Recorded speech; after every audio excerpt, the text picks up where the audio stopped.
দেশের 4 সমুদ্র বন্দর ও 7 অঞ্চলের নদী বন্দরে সতর্কতা দিয়েছে আবহাওয়া অধিদপ্তর। সমুদ্রগুলোকে 3 নম্বর ও নদী বন্দরগুলোকে 1 নম্বর সতর্ক সংকেত দেখাতে বলেছে সংস্থাটি। আজ বৃহস্পতিবার 14 আগস্ট বাংলাদেশ আবহাওয়া অধিদপ্তরের আবহাওয়াবিদ ডক্টর মোহাম্মদ ওমর ফারুকের দেওয়া পূর্বাভাসে এ তথ্য জানানো হয়। সমুদ্র বন্দরের সতর্কবার্তায় আবহাওয়া অফিস জানায়, উত্তর অন্ধ্রপ্রদেশ এবং দক্ষিণ উড়িষ্যা উপকূলের অদূরে পশ্চিম মধ্য বঙ্গোপসাগর ও তৎসংলগ্ন উত্তর পশ্চিম বঙ্গোপসাগর এলাকায় অবস্থানরত লঘুচাপটি আজ সকাল 6টায় একই এলাকায় অবস্থান করছে।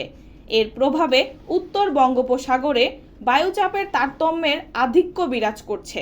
উত্তর বঙ্গোপসাগর, বাংলাদেশের উপকূলীয় এলাকা ও সমুদ্র বন্দর সমূহের উপর দিয়ে দমকা বা ঝড়ো হাওয়া বয়ে যেতে পারে। সংস্থাটি জানায়, চট্টগ্রাম, কক্সবাজার, মোংলা ও পায়রা সমুদ্র বন্দর সমূহকে 3 নম্বর স্থানীয় সতর্ক সংকেত দেখিয়ে যেতে বলা হয়েছে।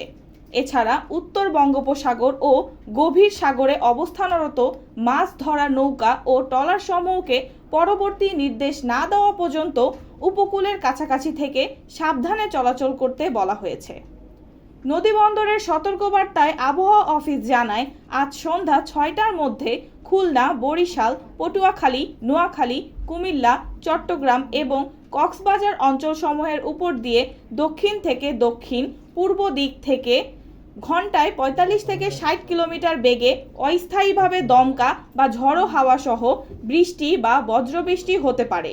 এসব এলাকার নদীবন্দরগুলোকে 1 নম্বর সতর্ক সংকেত দেখাতে বলা হয়েছে।